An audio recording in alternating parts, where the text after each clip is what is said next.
नमस्कार बच्चों, एडोबिला point channel में आप सभी का स्वागत है। और आज हम जानेंगे कि हमने क्या जाना क्या समझा। तो इसके लिए है हमारे सामने कक्षा 10 के सामाजिक विज्ञान की आकलन कार्यपत्रक संख्या 5। मतलब कि आपने पिछले सप्ताह में क्या समझा है और क्या जाना है, आज हम उस चीज़ को जानेंगे, अपने आप को तौलेंगे, आकलन भी करेंगे।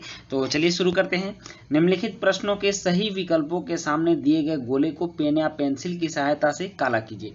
यहाँ 10 प्रश्न दिए गए हैं, 10 प्रश्न एक एक अंक के हैं और ये सभी बहुविकल्पीय प्रश्न हैं। आप इनको एक बार में जवाब दे सकते हैं और सारे के सारे आसान रहने वाले हैं, क्योंकि इन सब चीज़ों को आपने पहले पढ़ लिया है, जान लिया है। तो बात करते हैं सबसे पहले प्रश्न की, और पहला प्रश्न है कि निम्नलिखित में से कौन प्राथमिक क्षेत्र का हिस्सा नहीं है। तो डेयरी ऑप्शन ए है, ऑप्शन बी है बैंकिंग, ऑप्शन सी है मछली पकड़ना और ऑप्शन डी है वानिकी। तो ऑप्शन बी इसका सही हुआ, बैंकिंग सेवा क्षेत्र का है और सेवा क्षेत्र तृतीय क्षेत्र में आता है, यह प्राथमिक क्षेत्र में नहीं आता है। उसके बाद प्रश्न 2 है कि निम्नलिखित में से कौन सा मनरेगा 2005 के बारे में सत्य नहीं है।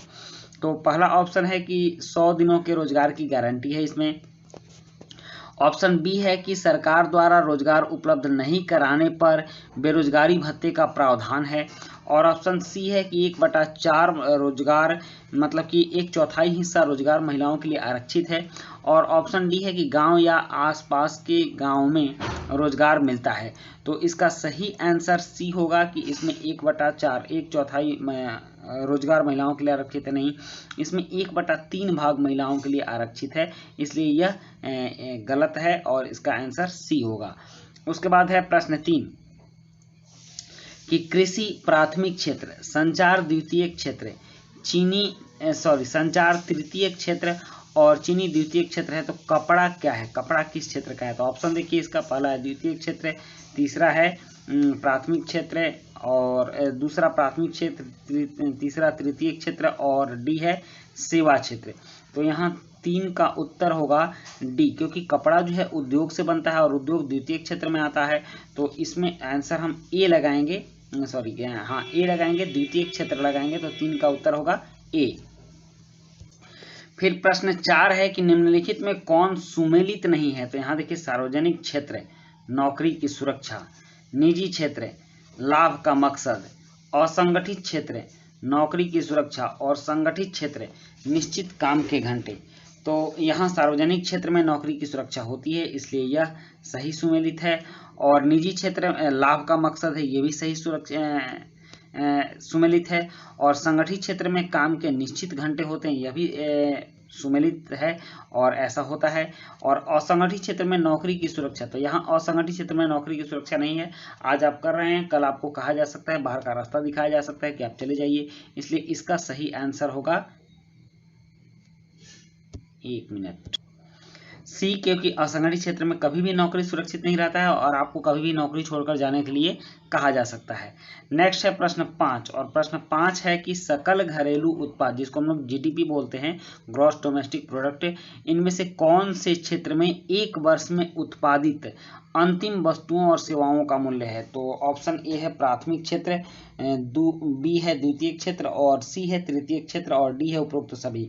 तो सकल घरेलू उत्पाद में सभी क्षेत्रों का, तीनों क्षेत्रों से एक वर्ष में अंतिम वस्तुओं और उत्पादों का जो सेवाओं का मूल्य होता है उस सबको जोड़ा जाता है। तो इसका आंसर डी होगा, उपरोक्त सभी।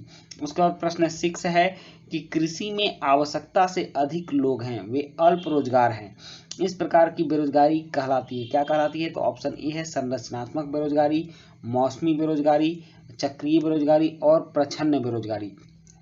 तो कृषि में लोगों को कुछ महीनों तक काम मिलता है, फिर कुछ महीनों तक काम नहीं मिलता है, वो बेरोजगार बैठे रहते हैं, जिसको कि छिपी हुई बेरोजगारी कहते हैं। और छिपी हुई बेरोजगारी को ही प्रच्छन्न बेरोजगारी कहा जाता है। तो ऑप्शन डी इसका सही आंसर होगा।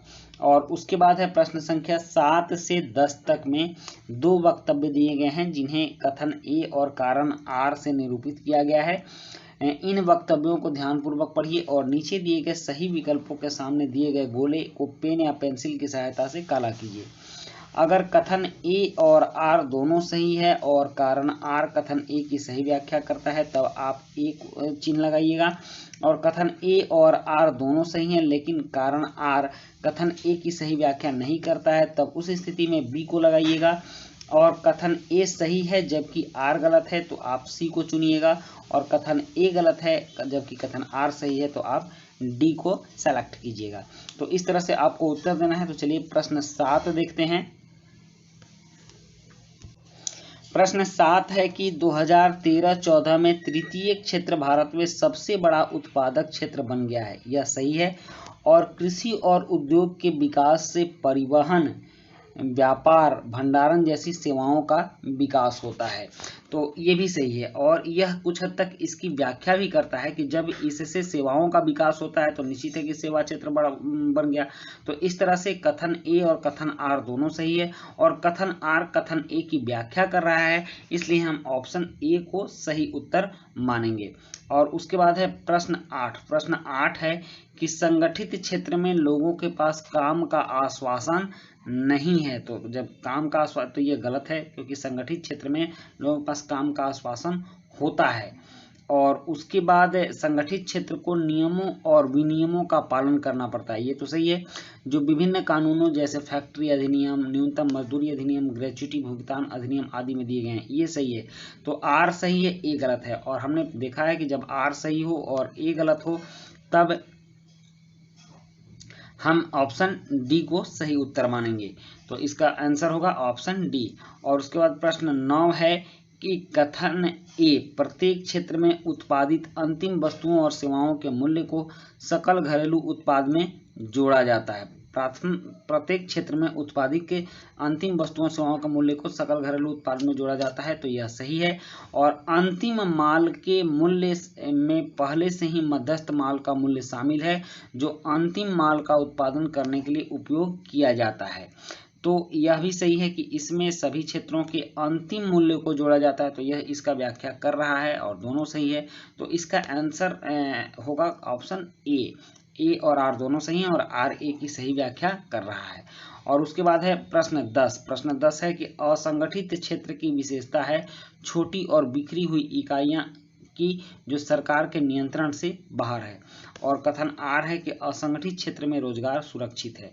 तो फिर यहाँ ए सही है और आर जो है आर गलत है, क्योंकि असंगठित क्षेत्र में कभी भी रोजगार सुरक्षित नहीं होता। तो इसका आंसर सी होगा। तो इस तरह से हमने 10 प्रश्नों के आंसर कर लिए और आपके असेसमेंट की वर्कशीट क्लियर हुई। तो वीडियो अच्छी लगी हो तो लाइक, सब्सक्राइब, कमेंट जरूर कीजिएगा। मिलते हैं नेक्स्ट वीडियो में। Thank you.